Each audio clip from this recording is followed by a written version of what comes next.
Blessed be the name of our Lord in our midst. നമ്മുടെ മധ്യത്തിൽ പിന്നെയും ദൈവത്തിന്റെ തിരുനാമം വാഴ്ത്തപ്പെടുമാറാകട്ടെ.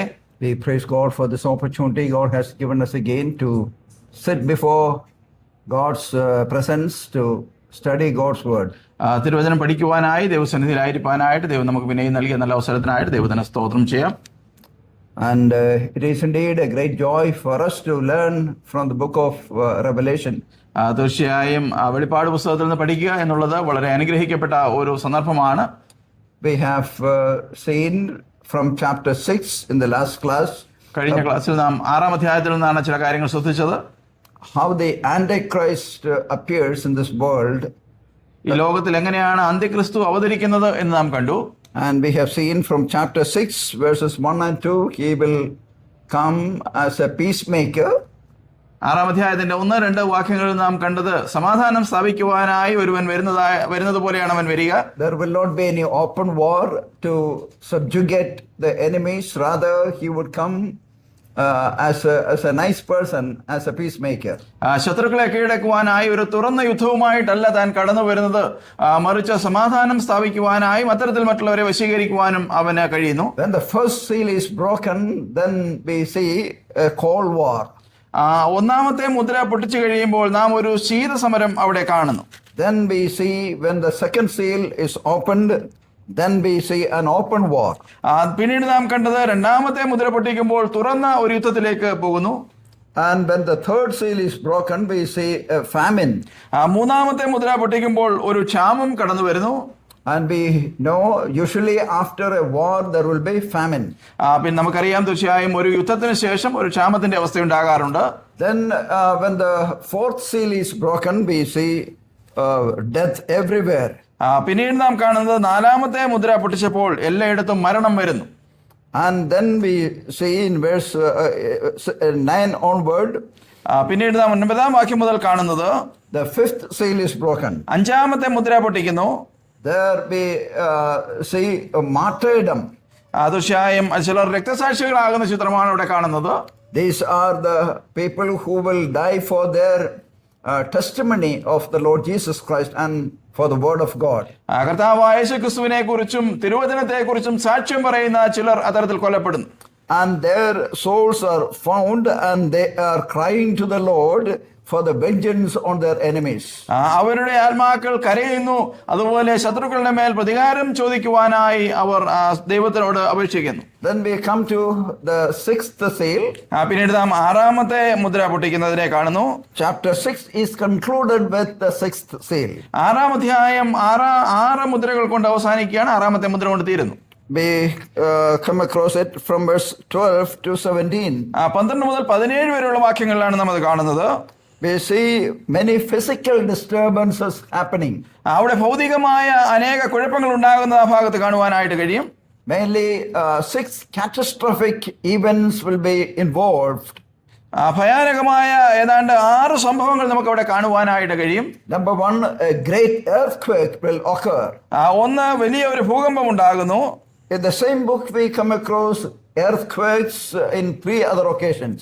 ഇതേ പുസ്തകത്തിൽ തന്നെ നമുക്ക് 3 പ്രാവശ്യം ഭൂകമ്പം ഉണ്ടാകുന്നത് കാണുവാനായിട്ട് കഴിയുന്നുണ്ട്. Chapter 8 verse 5, 8-ാം അധ്യായത്തിന്റെ 5-ാം വാക്യം, 11 verse 13, 11-ന്റെ 13, chapter 16 verses 18 and 19. 16-ാം അധ്യായത്തിന്റെ 18, 19 വാക്യങ്ങൾ.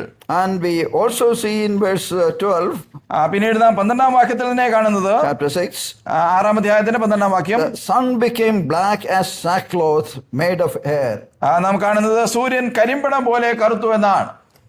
Remember, it is very important to notice the words as and like in this sentence.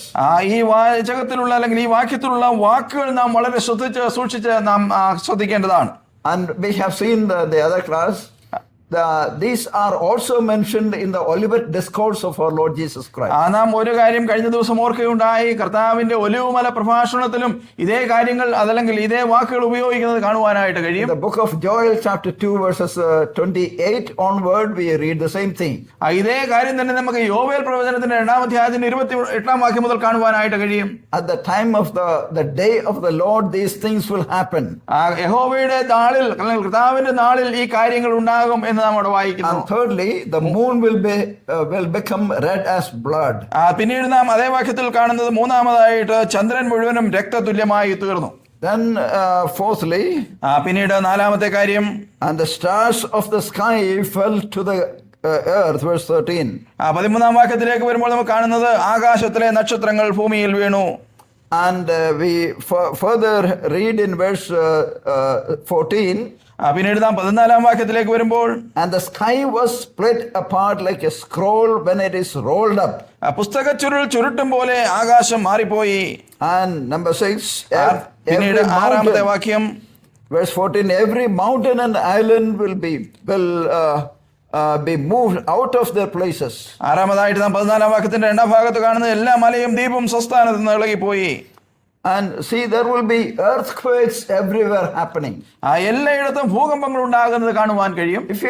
If you will try to learn about the history of all earthquakes happening during the past say 200 years, നാം കഴിഞ്ഞ 200 വർഷക്കാലത്ത് നടന്ന ഭൂകമ്പങ്ങളുടെ ചരിത്രം ഒന്ന് പരിശോധിക്കുകയോ പഠിക്കുകയോ ചെയ്താൽ, it is said that more earthquakes had happened during the last 200 years than all other 2000 years together. കഴിഞ്ഞ 2000 വർഷങ്ങൾ കടന്നുപോയ 2000 വർഷങ്ങളിൽ സംഭവിച്ച ഭൂമികുലുക്കങ്ങളിൽ അധികമായി കഴിഞ്ഞ 200 വർഷങ്ങൾ കൊണ്ട് സംഭവിച്ചിട്ടുണ്ട് എന്നാണ് ചരിത്രം പറയുന്നത്. As we come close to the day of the Lord, എന്നാൽ കർത്താവിന്റെ നാളിനോട് നാം അടുത്തു വരുമ്പോൾ more earthquakes will happen. പിന്നീട് കൂടുതൽ ഭൂകമ്പങ്ങൾ ഉണ്ടാകുവാനായിട്ട് തുടങ്ങുന്നു. We read in the book of Romans chapter 8, റോമാലേഖനം 8-ാം അധ്യായത്തിൽ നാം വായിക്കുന്നത്, the whole creation groaned for the appearance of the sons of God. കർത്താവിന്റെ വരവിന് വേണ്ടി സർവ്വ സൃഷ്ടിയും ഞരക്കത്തോടെ കാത്തിരിക്കുന്നു എന്നാണ് നമ്മൾ വായിക്കുന്നത്. Beloved, the earth is groaning today. പ്രിയപ്പെട്ടവരെ, ഇന്ന് ലോകം അല്ലെങ്കിൽ ഭൂമി ഇന്ന് ഞരങ്ങുകയാണ്.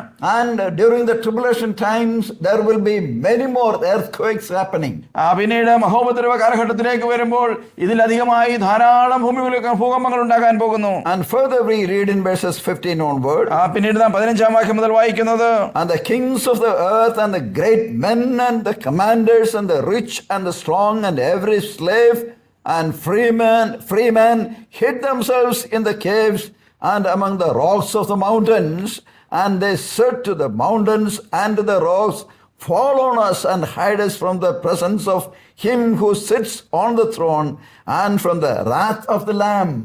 നമ്മുടെ വായിക്കുന്നത് ഇങ്ങനെയാണല്ലോ. 15-16 വാക്യങ്ങൾ, ഭൂമിയിലെ രാജാക്കന്മാരും മഹത്തുക്കളും സഹസ്രാധിപന്മാരും ധനവാന്മാരും ബലവാന്മാരും സകല ദാസനും സ്വതന്ത്രനും ഗുഹകളിലും മലപ്പാറകളിലും ഒളിച്ചുകൊണ്ട് മലകളോടും പാറകളോടും ഞങ്ങളുടെ മേൽ വീഴുവിൻ, സിംഹാസനത്തിൽ ഇരിക്കുന്നവന്റെ മുഖം കാണാതെ വണ്ണവും കുഞ്ഞാടിന്റെ കോപം തട്ടാതെ വണ്ണവും ഞങ്ങളെ മറയ്ക്കുവിൻ എന്ന് പറയുന്നു. Instead of turning to the Lord in repentance, they will try to run away from the presence of God.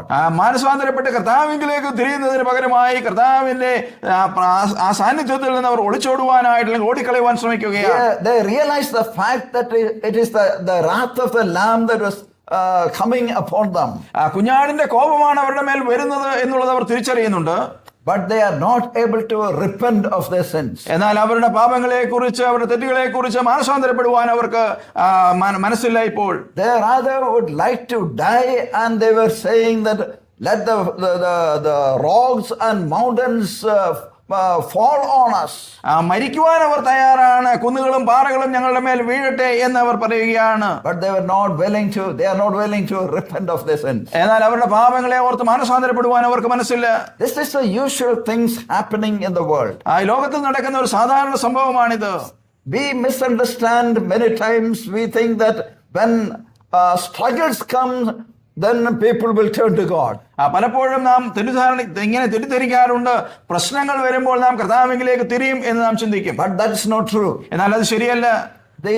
The wicked will become more arrogant and become more wicked. വഷളൻ കൂടുതൽ പ്രശ്നങ്ങളിലേക്കും അല്ലെങ്കിൽ കൂടുതൽ വഷളനായും തീരുകയാണ് അത്തരം സംഭവങ്ങൾ ഉണ്ടാകുന്നത്. The saints will sanctify themselves.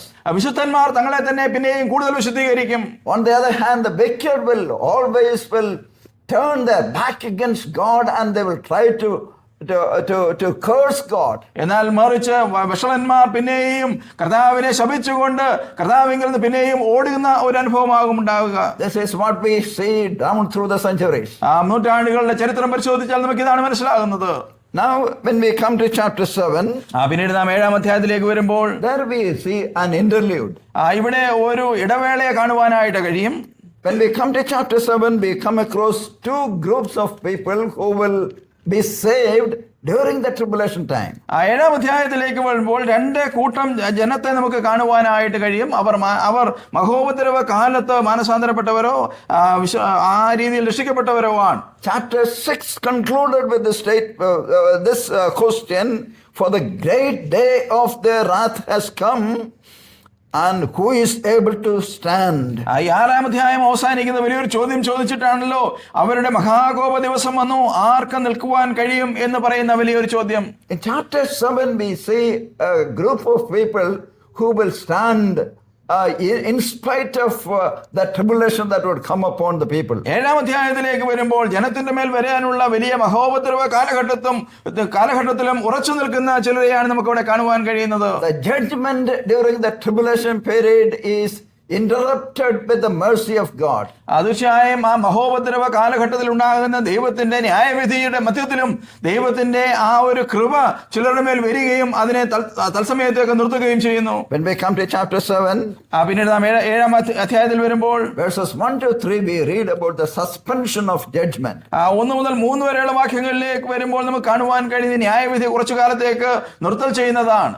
First, verses 1 and 2, the instruments of the suspension. 1-2 വാക്യങ്ങളിലേക്ക് വരുമ്പോൾ അത്തരത്തിലുള്ള ഇടവേളയ്ക്ക് ഉണ്ടാകുന്ന ചില ഉപകരണങ്ങൾ കാണുന്നു. We see in verse 1, after this I saw 4 angels standing at the 4 corners of the earth, holding back the 4 winds of the earth, so that no wind should blow on the earth or on the sea or on any tree.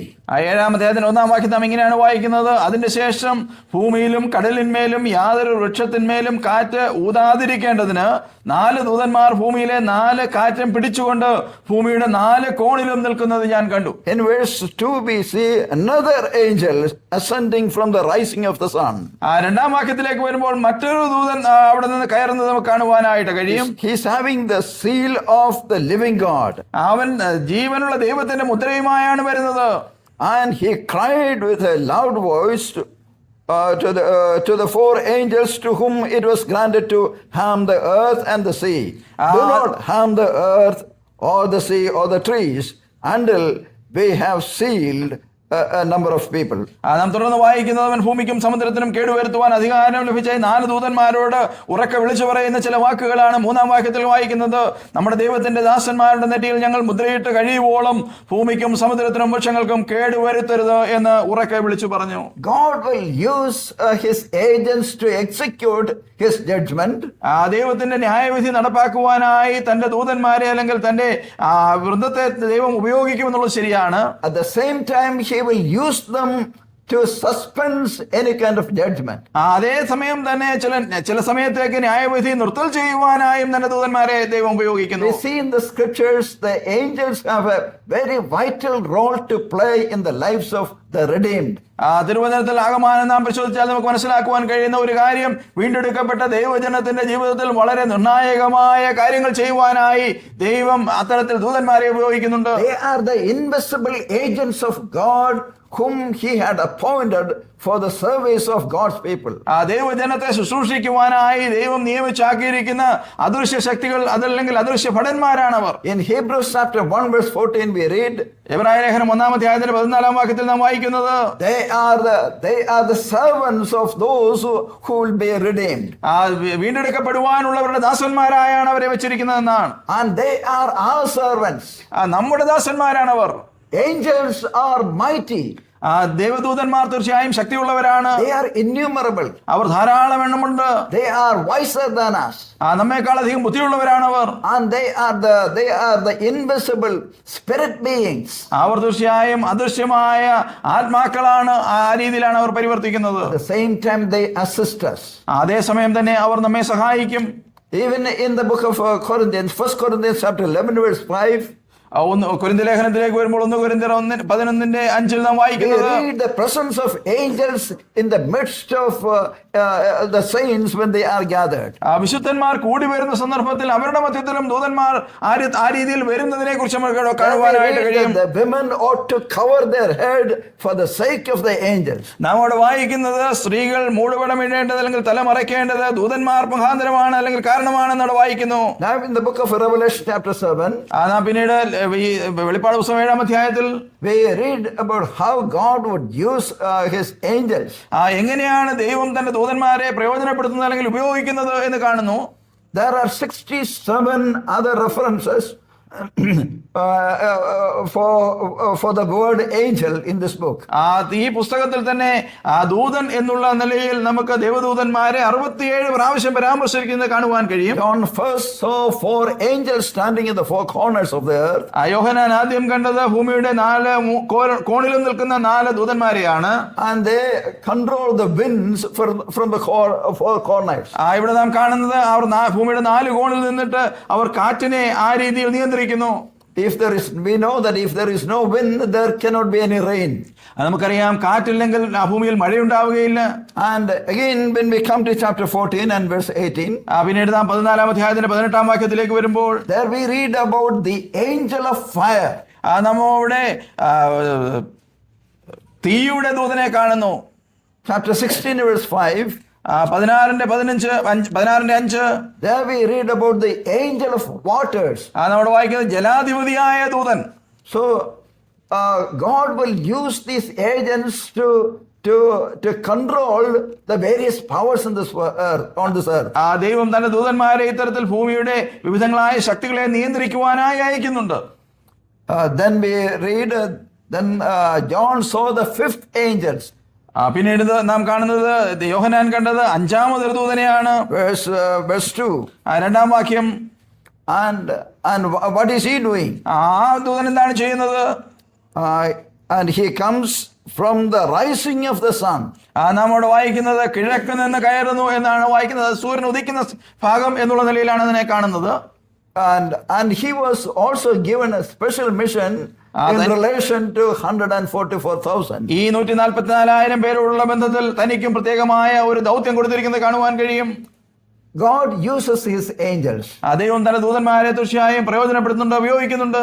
Now the 5th angel appears to be superior to the other 4. ഈ 5-ാമതായിട്ട് വന്ന ഈ ദൂതൻ, അതായത് 2-ാമത് കണ്ട ആ ഒരു ദൂതൻ മറ്റ് 4 ദൂതന്മാരെക്കാൾ അധികാരമുള്ളവനായിട്ട് അല്ലെങ്കിൽ ഉന്നതസ്ഥാനിയായി കാണുവാൻ കഴിയും. There is a particular branch of theology called angelology. Angelology എന്നുള്ള നിലയിൽ ദൈവശാസ്ത്രത്തിന്റെ ഒരു വിഭാഗമുണ്ട്. And this has to do with the study on angels. ദൂതന്മാരെ കുറിച്ചുള്ള പഠനമാണ് അത് ചെയ്യുന്നത്. When we study on the angels, ദൂതന്മാരെ കുറിച്ച് ചിത്രത്തിൽ പഠിക്കുമ്പോൾ there are ranks of angels. ദൂതന്മാർക്ക് പ്രത്യേകമായ റാങ്കുകൾ അല്ലെങ്കിൽ പദവികളുണ്ട്. We read about the archangels. നാം ആർക്കേഞ്ചലിനെ കുറിച്ച് വായിക്കുന്നുണ്ട്. For example, Gabriel, Michael, some names are also mentioned. Gabriel, Mikhael അങ്ങനെയുള്ളവരെ കുറിച്ച് നമുക്ക് ആ രീതിയിൽ കാണുവാനായിട്ട് കഴിയും. പ്രധാന ദൂതൻ എന്നുള്ള നിലയിൽ Michael is one of the archangels. Mikhael ഒരു പ്രധാന ദൂതനാണ്. Then we also read about cherubim, seraphim, and these all are the various angels. സറാഫുകൾ, കെരൂബുകൾ ഇവയൊക്കെയും വിവിധ ദൂതന്മാരാണ്. And there are evil angels also. തീർച്ചയായും ദുഷ്ടന്മാരായ ചില ദൂതന്മാരുമുണ്ട്. We know that the book of Isaiah chapter 14, യെശയ്യാ പ്രവചനം 14-ാം അധ്യായത്തിൽ പറഞ്ഞിരിക്കുന്ന കാര്യം നമുക്കറിയാമല്ലോ. 12 onward, how the Lucifer fell from heaven.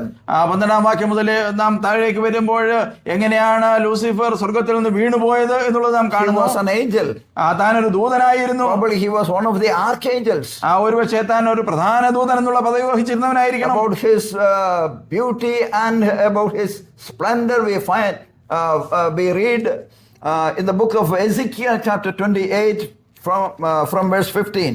എസെക്കിയാ പ്രവചനം 28 അധ്യായത്തിന്റെ 15 വാക്യം മുതൽ നാം വായിച്ചാൽ തന്റെ മനോഹരത്വം അല്ലെങ്കിൽ തന്റെ ആ ഒരു സൗന്ദര്യമൊക്കെയോടെ വിവരിച്ചിരിക്കുന്നത് കാണുവാൻ കഴിയും. So when the Lucifer fell from heaven, സ്വർഗത്തിൽ നിന്ന് ഈ ലൂസിഫർ വീണപ്പോൾ it is said that about 1/3 of angelic group also fell along with him. ആ നാളുകളിൽ ഉണ്ടായിരുന്ന ദൂതഗണത്തിന്റെ ഏതാണ്ട് 1/3 കൂട്ടരും തന്റെ കൂടെ വീണുപോയി എന്നാണ് പഠിക്കുന്നത്. In Ephesians chapter 3 verse 10, എഫേസ്യ ലേഖനം 3 അധ്യായത്തിന്റെ 10 വാക്യം, there we read about the good angels, group of good angels. അവിടെ നല്ലവരായ ദൂതന്മാരെ കുറിച്ച് നാം വായിക്കുന്നുണ്ട്. When we read about the church, the mystery of the church in verse 10 we read, 10 വാക്യത്തിലേക്ക് വരുമ്പോൾ സഭയെ കുറിച്ചുള്ള മർമ്മം എന്നുള്ള ഭാഗം നാം പരിശോധിക്കുമ്പോൾ the angels, the good angels, the principalities and powers, they learn the lessons from the church. അവിടെ സഭയെ കുറിച്ചുള്ള സത്യങ്ങൾ മനസ്സിലാക്കുന്ന നല്ലവരായ ദൂതന്മാരെ നമുക്ക് അവിടെ കാണുവാനായിട്ട് കഴിയും. Ephesians chapter 6 verse 12, എഫേസ്യ ലേഖനം 6 അധ്യായത്തിന്റെ 12 വാക്യം, there we read about the bad angels. അവിടെ വഷളന്മാരായ ദൂതന്മാരെ കുറിച്ച് നാം വായിക്കുന്നു. And there we read about the principalities and powers. നാം അവിടെ പിന്നെയും അധികാരത്തിന്റെ ചില ചിത്രങ്ങൾ കാണുവാനായിട്ട് കഴിയും. സ്വർലോകങ്ങളിലെ ദുഷ്ടാത്മസേന എന്ന് നാം കാണുന്നു. We have fight against them. നമുക്ക് അവരോടാണ് യുദ്ധമുള്ളത്. So there are ranks of angels. വിവിധ റാങ്കുകളിലുള്ള ദൂതന്മാരുണ്ട്. Now here we read about a particular angel in verse 2. ഈ 2 വാക്യത്തിലേക്ക് വരുമ്പോൾ ഒരു പ്രത്യേക ദൂതനെ നമുക്ക് ഇവിടെ കാണുവാൻ കഴിയും. He was given a charge. തനിക്ക് പ്രത്യേകമായ ഒരു ദൗത്യം നൽകിയിട്ടുണ്ട്. He instructs him in the sealing of these 144,000. ഈ 144,000 പേരെയും മുദ്രയിടുന്നതിൽ തനിക്ക് ഒരു ദൗത്യം നൽകിയിട്ടുണ്ട്. Okay, his crying with a loud voice may emphasize the urgency of this project. വലിയ ശബ്ദത്തിൽ താൻ കരയുന്നത് നാം ശ്രദ്ധിച്ചാൽ മനസ്സിലാക്കുന്ന, അല്ലെങ്കിൽ താൻ വിളിച്ചു പറയുന്ന ആ വലിയ ശബ്ദത്തിൽ നിന്ന് ഇതിന്റെ ഒരു പ്രാധാന്യം, ഈ ദൗത്യത്തിന്റെ പ്രാധാന്യം നമുക്ക് മനസ്സിലാക്കുവാൻ കഴിയും. Beloved, what's a lesson that we can learn from here? പ്രിയ സഹോദരി സഹോദരന്മാരെ, എന്താണ് ഇതിൽ നിന്ന് മനസ്സിലാക്കുവാൻ കഴിയുന്ന പാഠം? God is in absolute control of the affairs of this world. ഈ ലോകത്തിൽ നടക്കുന്ന സകല കാര്യങ്ങളുടെ മേലും ദൈവം പൂർണ്ണ അധികാരമുള്ളവനാണ്, അല്ലെങ്കിൽ അവൻ പൂർണ്ണമായി അത് നിയന്ത്രിക്കുന്നു.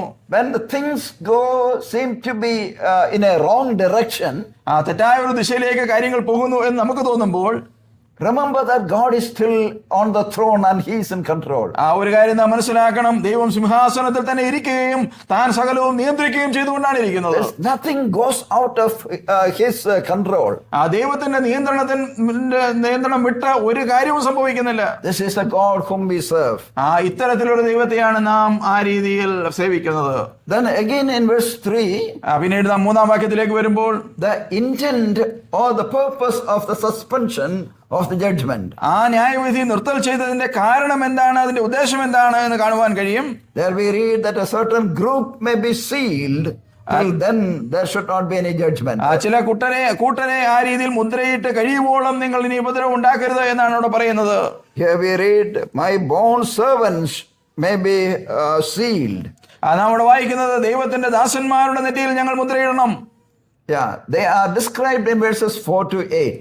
4 മുതൽ 8 വരെയുള്ള വാക്യങ്ങൾ അവരെ കുറിച്ച് വിശദീകരിക്കുന്നുണ്ട്. Who are these? അവർ ആരാണ്? They are the Jews from each of the 12 tribes. 12 ഗോത്രങ്ങളിൽ നിന്നുള്ള യഹൂദന്മാരാണവർ. They do a particular service for God.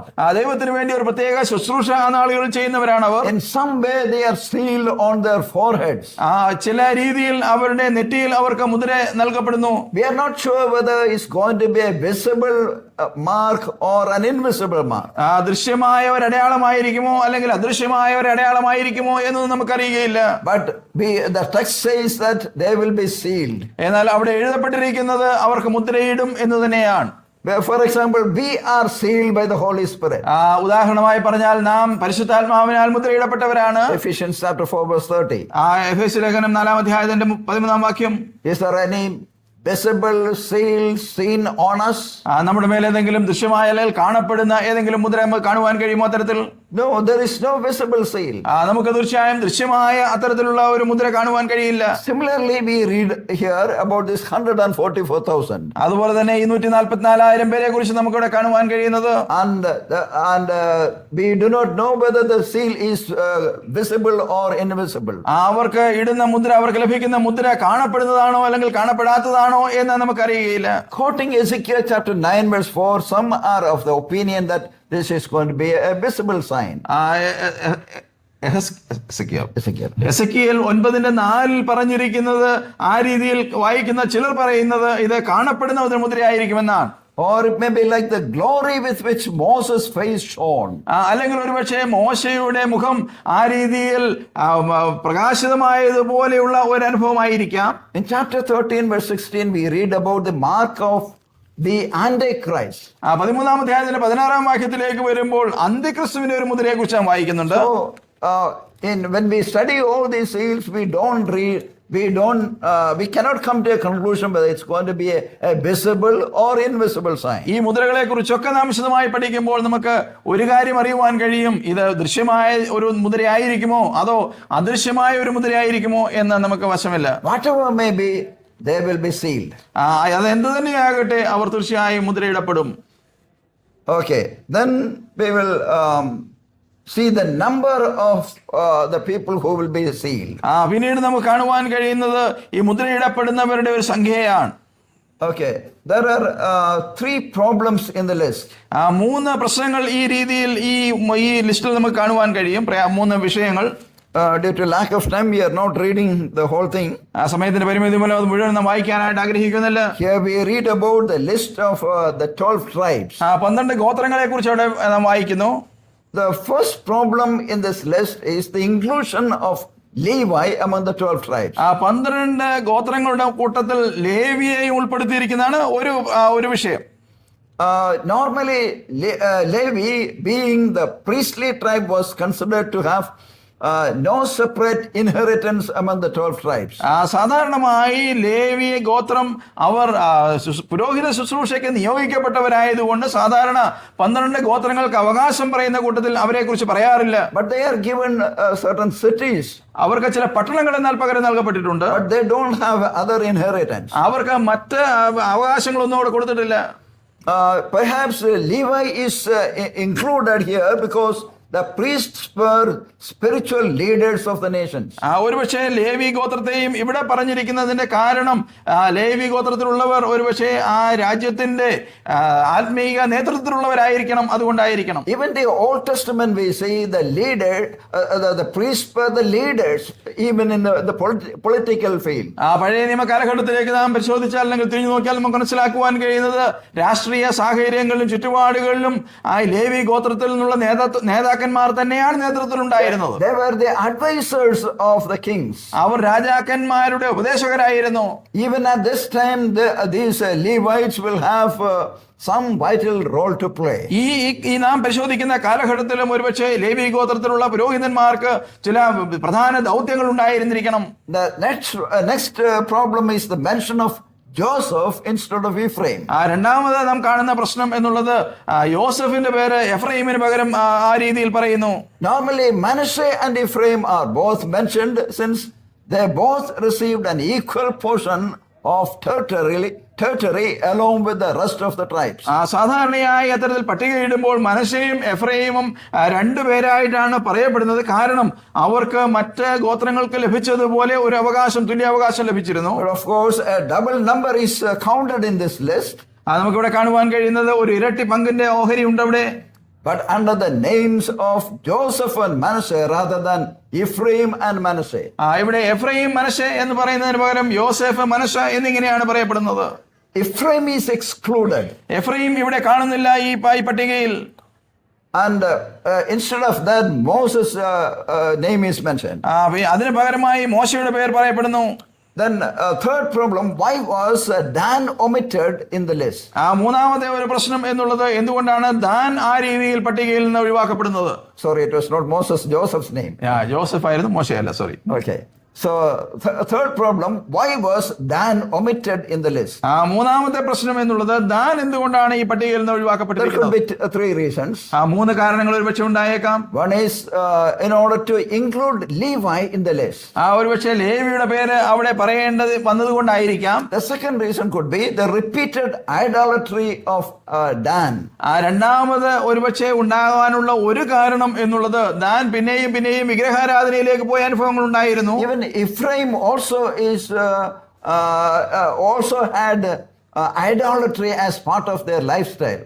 നമുക്ക് എഫ്രൈമിനെ പരിശോധിച്ചാലും അവരുടെ ജീവിത രീതികളിൽ ആ രീതിയിലുള്ള വിഗ്രഹാരാധന അവരുടെ ജീവിതത്തിലേക്ക് കടന്നു വന്നത് കാണുവാൻ കഴിയും. The book of Hosea has a detail of the sins of Ephraim. എഫ്രൈമിന്റെ പാപത്തെക്കുറിച്ച് ഹോശേയുടെ പ്രവചനത്തിൽ വളരെ വിശദമായി നാം പരിശോധിക്കുന്ന കാണുവാൻ കഴിയും.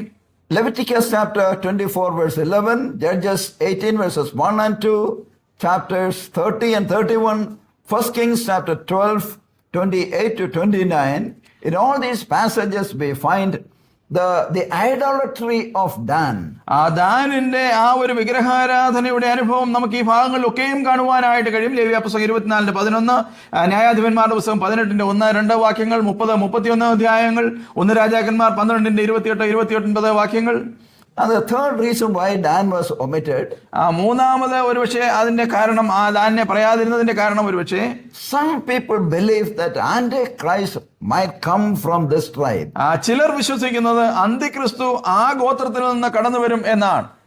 There is no substantial evidence for it.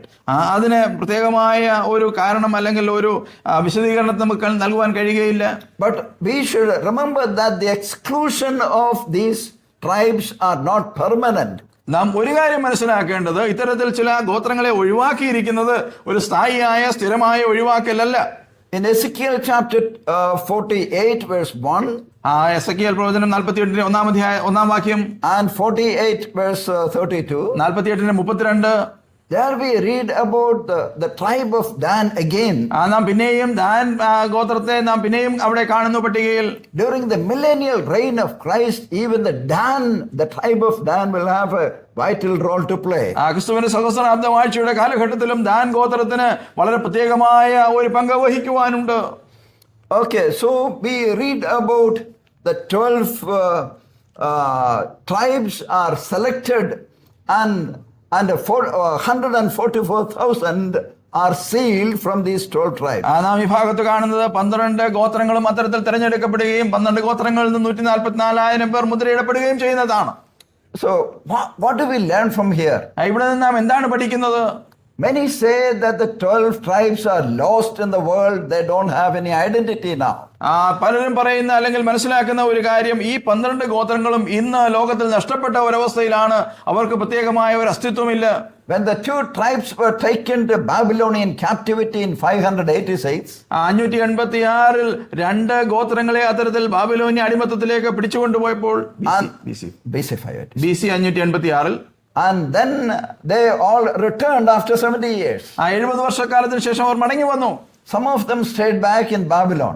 ചിലർ അവിടെ അത്തരത്തിൽ ബാബിലോന്യ രാജ്യത്ത് പിന്നെയും തുടർന്നു. At the same time, we see in 722 BC, 10 tribes of Israel were taken into Assyrian captivity. 722 BC-യിൽ 10 ഗോത്രങ്ങളെ അശൂരിലേക്ക് പിടിച്ചുകൊണ്ടുപോയത് കാണുവാൻ കഴിയും. We don't read about their return in detail. നാം വിശദമായി അവരുടെ മടങ്ങി വരവിനെ കുറിച്ച് തിരുവചനത്തിൽ കാണുന്നില്ല. Where are they? അവർ എവിടെയാണ്? But we read toward the end of this age, the Lord will gather all these 12 tribes together. എന്നാൽ ഈ കാലത്തിന്റെ അവസാനം, ഈ കാലഘട്ടത്തിന്റെ അവസാനത്തിലേക്ക് വരുമ്പോൾ കർത്താവ് ഈ 12 ഗോത്രങ്ങളെയും മടക്കി കൊണ്ടുവരുന്നു, അല്ലെങ്കിൽ ഒരുമിച്ച് കൂട്ടുന്നു. These 144,000, they are sometimes known as a Jewish evangelists. They are sealed and preserved by God. ഈ 144,000 പേരെ ഒരുപക്ഷെ ഈ രീതിയിൽ യഹൂദന്മാരുടെ മധ്യത്തിലുള്ള സുവിശേഷകന്മാർ എന്നുള്ള നിലയിലാണ് അറിയപ്പെടുന്നത്, അല്ലെങ്കിൽ ആ രീതിയിലാണ് മനസ്സിലാക്കേണ്ടത്. Now coming to chapter 7, പിന്നീട് നാം 7-ാം അധ്യായത്തിലേക്ക് മടങ്ങി വരുമ്പോൾ 9 to 17 we read the multitude of Gentiles. 9 മുതൽ 17 വരെയുള്ള വാക്യങ്ങളിൽ പുറജാതി എന്നുള്ള വലിയൊരു പുരുഷാരത്തെ കാണുന്നു. See, their number in verse 9 introduces a new group, literally a great crowd. 9-ാം വാക്യത്തിലേക്ക് വരുമ്പോൾ ഈ കൂട്ടത്തെ കുറിച്ച് പ്രത്യേകമായ രീതിയിൽ ഈ രീതിയിലാണ് പറയുന്നത്. ഒരു മഹാപുരുഷാരം എന്ന They നിലയിലാണ് അവരെ are കുറിച്ച് പറയുന്നത്. different from ഈ 144,000 പേരിൽ നിന്ന് വ്യത്യസ്തനായ ഒരു കൂട്ടരാണ് അവർ. By the way, some Christians, they claim that they are the 144,000. എന്നാൽ ഒരു കാര്യം നാം മനസ്സിലാക്കേണ്ടത്, ചില ക്രിസ്ത്യാനികൾ ഈ നാളുകളിലും പറയുന്നുണ്ട് അവരാണ് ഈ 144,000 പേരെന്ന്. But we need to ask them this question: which tribe you belong to? എന്നാൽ നാം ഒരു ചോദ്യം അവരോട് തിരിച്ചു ചോദിക്കേണ്ടത്, ഇതിൽ ഏത് ഗോത്രത്തിൽപ്പെടുന്നവരാണ് നിങ്ങൾ എന്നുള്ളതാണ്. If they say any one tribe's name, ഏതെങ്കിലും ഒരു ഗോത്രത്തിന്റെ പേർക്ക് അവർ പറയുവാൻ കഴിയുമെങ്കിൽ, and we should ask them to go through all the rituals the normal Jew would go through. ഒരു സാധാരണ യഹൂദൻ കടന്നു പോകുന്ന ജീവിത രീതി അല്ലെങ്കിൽ അവന്റെ രീതികളൊക്കെയും ഒന്ന് പരിശോധിക്കുവാനായിട്ട് അവരോട് പറയണം. They should bear the mark of a Jew in their body. അവരുടെ ശരീരത്തിൽ ഒരു യഹൂദൻ എന്നുള്ള അടയാളം അവർ വഹിക്കേണ്ടതാണ്. But they are not willing to do that. എന്നാൽ അവർക്ക് അത് ചെയ്യുവാനായിട്ട് കഴിയുന്നില്ല, അല്ലെങ്കിൽ അവർ ചെയ്യുന്നില്ല. But still they claim that they are the 144,000 Jewish people. എങ്കിലും ഈ 144,000 യഹൂദന്മാരുടെ കൂട്ടത്തിലാണ് തങ്ങൾ എന്ന് അവരിപ്പോഴും പറഞ്ഞുകൊണ്ടിരിക്കുകയാണ്.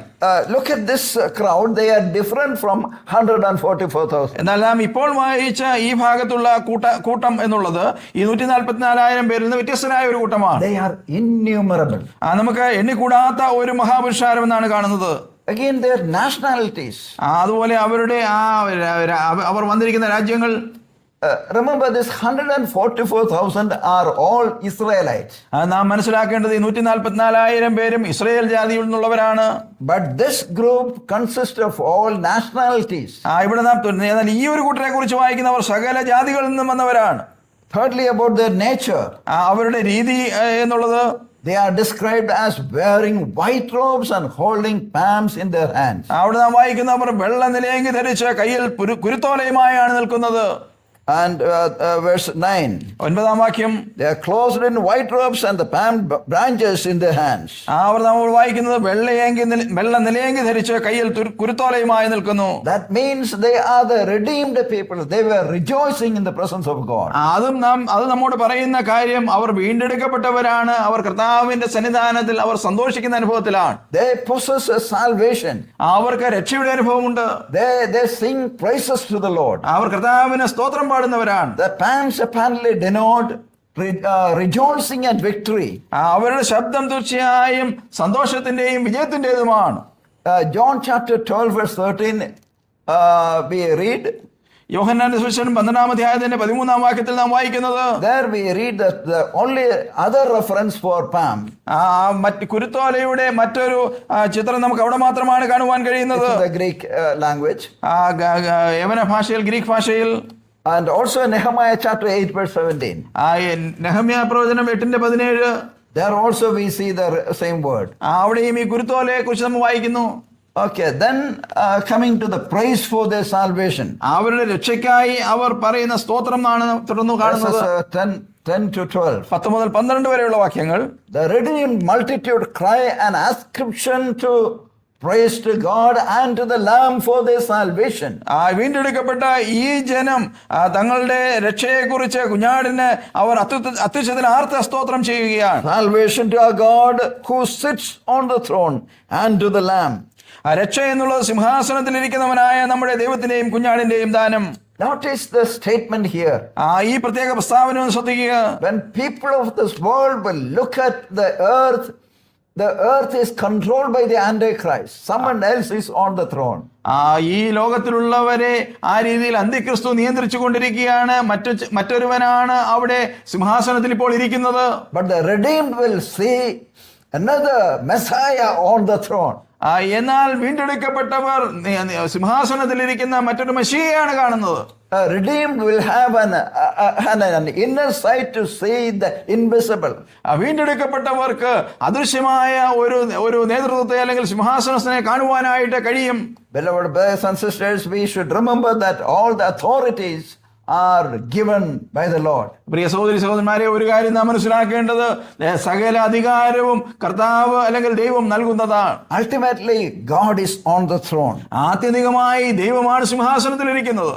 And when then the angels, the four living ones, and the elders all respond by worshiping God. പിന്നീട് നാം വായിക്കുന്നത് ആ ദൂതന്മാര് അല്ലെങ്കിൽ ആ ജീവികളൊക്കെയും ദൈവത്തിന് സ്തോത്രം ചെയ്യുന്ന അനുഭവമാണ്. It is true that angels personally do not experience salvation. ഒരു സത്യം നാം മനസ്സിലാക്കേണ്ടത് ദൂതന്മാർ അന്യോന്യം അല്ലെങ്കിൽ അവരുടെ ജീവിതത്തെ നാം പരിശോധിച്ചാൽ അവർക്ക് രക്ഷയുടെ ഒരു അനുഭവമില്ല. That's the reason why we have read in Ephesians chapter 3 verse 10. അതുകൊണ്ടാണ് എഫേസ്യ ലേഖനം 3:10 നാം വായിച്ചത്, The angels learn from the church of Jesus Christ. ദൂതന്മാർ ക്രിസ്തുവിന്റെ സഭയിൽ നിന്നാണ് കാര്യങ്ങൾ മനസ്സിലാക്കുന്നത്, പഠിക്കുന്നത്. They are more intelligent than us. നമ്മേക്കാൾ ബുദ്ധിമാന്മാരാണ് our. But they haven't experienced the grace of God. Saving grace of God. എന്നാൽ രക്ഷയുടെ ആ വലിയ ദൈവകൃപ അവർക്ക് അനുഭവവേദ്യമായിട്ടില്ല. We, the blood-bought children of God, we have experienced the saving grace of God. രക്തത്താൽ വീണ്ടെടുക്കപ്പെട്ട നാമാണ് അത്തരത്തിലുള്ള രക്ഷയുടെ ദൈവകൃപ അനുഭവിച്ചവർ. Angels will have to learn from us. ദൂതന്മാർ അത് നമ്മിൽ നിന്ന് പഠിക്കേണ്ടിയിരിക്കുന്നു. We have experienced the power of the resurrection of the Lord. കർത്താവായ യേശു ക്രിസ്തുവിന്റെ ഉയർത്തെഴുന്നേൽപ്പിന്റെ ശക്തി നാമാണ് മനസ്സിലാക്കിയത് അല്ലെങ്കിൽ അനുഭവിച്ചത്. The angels do not. ദൂതന്മാർ അത്തരത്തിൽ അനുഭവിച്ചിട്ടില്ല. But here we read that the angels, they also rejoice at the salvation which is experienced by this great crowd of people. ഈ വലിയ മഹാപുരുഷാരം അനുഭവിച്ച രക്ഷയുടെ അനുഭവത്തിൽ ദൂതന്മാരും അത്തരത്തിൽ ആർത്തു വിളിക്കുന്നത് അല്ലെങ്കിൽ സന്തോഷിക്കുന്നത് കാണുവാൻ കഴിയും. Luke's Gospel chapter 15 verses 8 to 10. ലൂക്കോസിന്റെ സുവിശേഷം 15-ാം അധ്യായത്തിൽ 8 മുതൽ 10 വരെയുള്ള വാക്യങ്ങൾ. There we read about the lost sheep, lost coin and lost son. നമുക്കവിടെ നഷ്ടപ്പെട്ടു പോയ പുത്രനെ കുറിച്ചും നഷ്ടപ്പെട്ടു പോയ ആ പണത്തെ കുറിച്ചും ഒക്കെയും കാണുവാനായിട്ട് കഴിയും. When the lost is returned, then there is a great rejoicing. നഷ്ടപ്പെട്ടു പോയത് മടങ്ങി വരുമ്പോൾ അല്ലെങ്കിൽ മടങ്ങി ലഭിക്കുമ്പോൾ വലിയൊരു സന്തോഷം ഉണ്ടാകുന്നു അവിടെ. So also there will be a great rejoicing in heaven when a repentant sinner repents of his sin. അതേപോലെ തന്നെ സ്വർഗത്തിൽ വലിയൊരു സന്തോഷം ഉണ്ടാകുന്ന അനുഭവം എന്നുള്ളത് ഒരു നഷ്ടപ്പെട്ടു പോയ പാപി മാനസാന്തരപ്പെട്ട് മടങ്ങി വരുമ്പോഴാണ്. In verses 13 and 14, 13-14 വാക്യങ്ങളിലേക്ക് വരുമ്പോൾ we read about the period of their salvation. അവരുടെ രക്ഷയുടെ നാളുകൾ അല്ലെങ്കിൽ ആ ഒരു കാലഘട്ടത്തെ കുറിച്ചാണ് നാം വായിക്കുന്നത്. They are explicitly identified as the ones who come out of the great tribulation. അവരെ കുറിച്ച് വളരെ വ്യക്തമായി അവർ അവിടെ രേഖപ്പെടുത്തിയിരിക്കുന്ന ഇവർ മഹാകഷ്ടത്തിൽ നിന്ന് വന്നവർ എന്ന് തന്നെയാണ്. Verse 14. 14-ാം വാക്യത്തിൽ കാണുവാൻ കഴിയും. And they are distinct from the church for the following reasons. ഈ തുടർന്ന് പറയുന്ന കാരണങ്ങൾ കൊണ്ട് തന്നെ അവർ സഭയിൽ നിന്ന് വ്യത്യസ്തരാണ്, സഭയിലുള്ളവരല്ല എന്ന് മനസ്സിലാക്കുവാൻ കഴിയും. It's true that we are great in number as far as the universal church is concerned. സാർവത്രിക സഭയെ നാം പരിശോധിച്ചാൽ തീർച്ചയായും വലിയൊരു മഹാപുരുഷാരം എന്നുള്ള ഒരു വാക്കിലേക്ക് നമ്മയും ആ രീതിയിൽ ചേർത്ത് ചിന്തിക്കുവാൻ കഴിയും. We are from various nationalities. വിവിധ ജാതികളിൽ നിന്നും ഗോത്രങ്ങളിൽ നിന്നുമുള്ളവരാണ് നാം. But at the same time, എന്നാൽ അതേസമയം തന്നെ the group which is mentioned here is different from the church. ഇവിടെ പറഞ്ഞിരിക്കുന്ന കൂട്ടർ തീർച്ചയായും സഭയിൽ നിന്ന് വ്യത്യസ്തരായ ഒരു കൂട്ടരാണ്. So these are some of the reasons why we say that this is different from the church. തുടർന്ന് പറയുന്ന കാര്യങ്ങളാണ് സഭയിൽ നിന്നുള്ളവരല്ല എന്ന് അത് നമുക്ക് മനസ്സിലാക്കുവാൻ കഴിയുന്നു. ഒന്ന്, believers living at the time of the rapture of the church will have no place or part in the tribulation. സഭയുടെ ഉൽപ്രാപണത്തിന്റെ കാലഘട്ടത്തിൽ ജീവിച്ചിരിക്കുന്ന വിശ്വാസികൾക്ക് മഹോപദ്രവത്തിലോ അല്ലെങ്കിൽ അതിനുശേഷം വരുന്ന സംഭവങ്ങളിലോ യാതൊരു പങ്കും ഉണ്ടാവുകയില്ല. There are many references in the Bible. അനേക ഭാഗങ്ങൾ നമുക്ക് തിരുവനന്തപുരത്തിൽ കാണുവാൻ കഴിയും. For example, 1 Thessalonians chapter 1 verse 10. 1 തെസ്സലോനിക്കർ 1:10 and Revelation chapter 3 verse 10. വെളിപ്പാട് പുസ്തകം 3:10.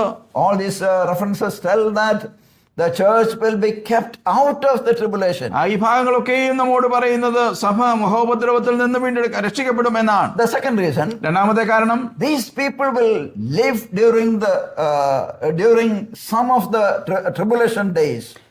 ഈ കൂട്ടർ ഈ മഹോപദ്രവത്തിന്റെ നാളുകളിൽ ചില കാലഘട്ടം ജീവിച്ചിരിക്കുന്നവരാണ്. They will be killed. Our കൊല്ലപ്പെടും and received into heaven. Our സ്വർഗ്ഗത്തിലേക്ക് സ്വീകരിക്കപ്പെടും. And third reason, മൂന്നാമത്തെ കാരണം, those wear white garments. Chapter 4 verse 4 means church will wear white robes. നാലാമത്തെ garments. നാലാം അധ്യായത്തിന്റെ 4-ാം വാക്യത്തിലേക്ക് വരുമ്പോൾ വെളുത്ത വസ്ത്രം ധരിച്ചവരെ നമുക്ക് അവിടെ കാണുവാൻ കഴിയും. whereas these wear white robes. എന്നാൽ ഇവരെ കുറിച്ച് നാം വായിക്കുന്നത് അവർ വെള്ള നിലയങ്കി ധരിച്ചവർ എന്നുള്ള നിലയിലാണ്. Fourth reason, നാലാമത്തെ കാരണം, those, that is the church, sit on thrones round about the throne. സഭയെ നാം കാണുന്നത് സിംഹാസനത്തിന് ചുറ്റുമുള്ള 24 സിംഹാസനത്തിൽ ഇരിക്കുന്നതായിട്ടാണ്. When we studied the chapter 4, we have seen one throne where God the Father is enthroned. ആ 4-ാം അധ്യായത്തിൽ നാം പഠിച്ചത് പിതാവായ ദൈവം ഇരിക്കുന്ന ഒരു സിംഹാസനമുണ്ട്. Around the throne 24 elders representing the church. അതിന് അവർ ആ സിംഹാസനത്തിന് ചുറ്റും 24 മൂപ്പന്മാർ, സഭയെ പ്രതിനിധീകരിക്കുന്ന 24 മൂപ്പന്മാർ ഇരിക്കുന്ന സിംഹാസനങ്ങളുണ്ട്. So our position is around the throne. Sitting on the throne. നമ്മുടെ സ്ഥാനം എന്നുള്ളത് ആ സിംഹാസനത്തിന് ചുറ്റുമുള്ള സിംഹാസനങ്ങളിലാണ്. Whereas these, എന്നാൽ ഇവർ, they stand before the throne. അവർ സിംഹാസനത്തിന് മുമ്പിൽ നിൽക്കുകയാണ്. Fifth reason, 5-ാമത്തെ കാരണം, those, that is the church, wear crowns. These are uncrowned. ആ സഭയെ കുറിച്ച് നാം വായിക്കുന്നത് അവർ കിരീടധാരികളാണ്, ഇവർക്ക് കിരീടമില്ല. Sixth reason, 6-ാമത്തെ കാരണം, those have harps and viols. അവർക്ക് കലശങ്ങളും അതുപോലെ വീണകളുമുണ്ട്. These have palms in their hands. ഇവരുടെ കയ്യിലുള്ളത് കുരുത്തോലയാണ്. Number 7, 7-ാമത്തെ കാരണം, those sing a new song. അവർ ഒരു പുതിയ പാട്ട് പാടുകയാണ്. These cry a loud voice. ഇവർ വലിയ ശബ്ദത്തിൽ കരഞ്ഞുകൊണ്ടിരിക്കുകയാണ്. Number 8, 8-ാമത്തെ കാരണം, those are kings and priests and reign with the Lord. അവർ രാജ്യവും പുരോഹിതന്മാരുമായി കർത്താവിനോട് കൂടെ വാഴുന്നവരാണ്. They serve him day and night. ഇവർ രാത്രിയും പകലും ദൈവത്തിന് ദാസ്യവേല ചെയ്യുന്നവരാണ്. Due to these 8 reasons, this group is different from the church. ഈ 8 കാരണങ്ങൾ കൊണ്ട് തന്നെ നമുക്ക് മനസ്സിലാക്കുവാൻ കഴിയും ഇവർ സഭയല്ല, സഭയിൽ നിന്ന് വ്യത്യസ്തരാണ്. Remember that these two groups, 144,000 and great multitudes, they are saved during the tribulation time. നാം ഒരു കാര്യം മനസ്സിലാക്കേണ്ടത്, ഈ 2 കൂട്ടരും 144,000 പേരും മഹാപുരുഷാരവും ഈ മഹോപദ്രവ നാളുകളിൽ രക്ഷിക്കപ്പെട്ട ഒരു കൂട്ടരാണ്. That time the church is not going to be there. ആ നാളുകളിൽ സഭ ഈ ലോകത്തിൽ ഉണ്ടാവുകയില്ല. Holy Spirit as a person will not be here on this earth. പരിശുദ്ധാത്മാവ് ഒരു വ്യക്തി എന്നുള്ള നിലയിൽ ഭൂമിയിൽ ഉണ്ടാവുകയില്ല. On the day of Pentecost, Holy Spirit came to this earth. Pentecost നാളിൽ പരിശുദ്ധാത്മാവ് ഭൂമിയിലേക്ക് വന്നു. Just like Jesus came to this earth, but he had taken a humanity upon himself.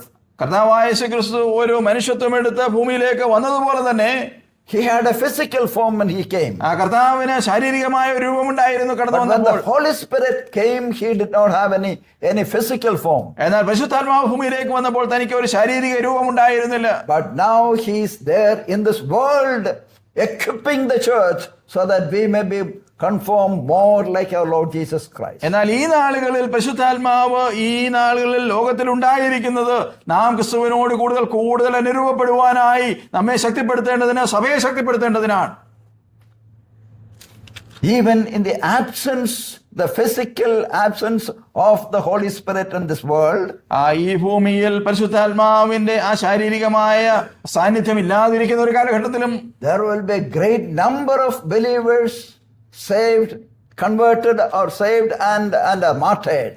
വലിയ ഒരു പുരുഷാരം ആ നാളുകളിലും രക്ഷിക്കപ്പെടുകയും രക്തസാക്ഷികളായി തീരുകയും രക്ഷയുടെ അനുഭവത്തിലേക്ക് കടന്നു വരികയും ചെയ്യും. The work of the Holy Spirit will continue to be here on this earth. പരിശുദ്ധാത്മാവിന്റെ പ്രവർത്തനം ആ നാളുകളിലും ഈ ഭൂമിയിൽ തുടർന്നുകൊണ്ടിരിക്കും. Just like he was there in the Old Testament before the day of Pentecost. Pentecost നാളുകൾക്ക് മുൻപ് പഴയ നിയമ കാലഘട്ടത്തിൽ ഭൂമിയിൽ താൻ പരിവർത്തിച്ചിരുന്നത് പോലെ തന്നെ and many believers were there in the Old Testament. പഴയ നിയമ കാലഘട്ടത്തിലും അനേക വിശ്വാസികൾ ഉണ്ടായിരുന്നു. So also during the tribulation period there will be a great number of people who will be saved. അതുപോലെ തന്നെ മഹോപദ്രവ കാലഘട്ടത്തിലും അനേകർ ആ രീതിയിൽ രക്ഷയുടെ അനുഭവത്തിലേക്ക് വരും. Therefore it's not a word of comfort for those who are not yet saved. അതുകൊണ്ട് തന്നെ അത് ഇതുവരെയും വിശ്വാസത്തിലേക്ക് വന്നവർക്കുള്ള ഒരു ആശ്വാസവചനമായി നാം എടുക്കരുത്. Okay, let me wait for some more time, I'll get saved after the church is caught up. ഞാൻ കുറച്ചുകൂടെ കാത്തിരിക്കാം, സഭ എടുക്കപ്പെട്ടതിന് ശേഷം ഞാൻ രക്ഷിക്കപ്പെട്ടു കൊള്ളാം എന്നുള്ള നിലപാട് നാം എടുക്കരുത്. And getting saved during the tribulation period is not easy. മഹോപദ്രവത്തിന്റെ നാളുകളിൽ അത്തരത്തിൽ രക്ഷിക്കപ്പെടുക എന്നുള്ളത് അത്ര ലളിതമായ കാര്യമല്ല, എളുപ്പമുള്ള കാര്യമല്ല. They will go through severe torture and persecution. ആ നാളുകളിലുള്ളവർ വലിയ ഉപദ്രവങ്ങൾ കൂടി കഷ്ടപ്പാടുകൾ കൂടി കടന്നു പോകേണ്ടി വരും. But many of us haven't gone through any kind of torture or a persecution for the sake of our faith. നാം മിക്കവരും ആ വിശ്വാസത്തിന് വേണ്ടി അത്തരത്തിലുള്ള വലിയ ഉപദ്രവങ്ങൾ, കഷ്ടങ്ങൾ അനുഭവിക്കേണ്ടി വന്നിട്ടില്ല. But these people, they will go through the tribulation. എന്നാൽ ഈ കൂട്ടർ തീർച്ചയായും മഹോപദ്രവത്തിൽ കൂടി കടന്നു പോകും. They will have a physical suffering. അവർക്ക് ശാരീരികമായ ഉപദ്രവങ്ങൾ ഏൽക്കേണ്ടി വരും. Therefore, it's not that easy to be saved and to be kept saved. ആ നാളുകളിൽ അതുകൊണ്ട് തന്നെ രക്ഷിക്കപ്പെടുകയും അല്ലെങ്കിൽ രക്ഷയുടെ അനുഭവത്തിലേക്ക് കടന്നു വന്ന് നിലനിൽക്കുകയും ചെയ്യുക എന്നുള്ളത് അത്ര എളുപ്പമുള്ള കാര്യമല്ല. But praise God for this group. They stood for the truth and they stood for the testimony of the Lord. എന്നാൽ ഈ ഒരു കൂട്ടരെ കുറിച്ച് നാം ദൈവത്തിന് സ്തോത്രം ചെയ്യേണ്ടിയിരിക്കുന്നു. അവർ സത്യത്തിന് വേണ്ടിയും കർത്താവിന്റെ സാക്ഷ്യത്തിന് വേണ്ടിയും നിലനിന്നവരാണ്. We are also called to stand for the word of God and for the testimony of Jesus Christ. നാമും വിളിക്കപ്പെട്ടിരിക്കുന്നത് തിരുവചനത്തിനും കർത്താവിന്റെ സാക്ഷ്യത്തിനും വേണ്ടി നിൽക്കുവാനും നിലനിൽക്കുവാനുമാണ്. May God bless us so that God will continue to speak to us and use us for God's glory. ദൈവം തുടർന്ന് നമ്മെ സഹായിക്കുകയും അനുഗ്രഹിക്കുകയും ചെയ്യട്ടെ. നാം പിന്നെയും ദൈവനാമമഹത്വത്തിനായി പ്രയോജനപ്പെടേണ്ടതിന്, നിലനിൽക്കേണ്ടതിന് ദൈവം നമ്മെ സഹായിക്കും. And the study of God's word be a great blessing even the days to come. വരുന്ന നാളുകളിലും ദൈവവചന പഠനം ആ രീതിയിൽ നമുക്ക് വളരെയധികം അനുഗ്രഹത്തിന് കാരണമായി തീരട്ടെ. God bless you. ദൈവം നമ്മെ അനുഗ്രഹിക്കുമാറാകട്ടെ.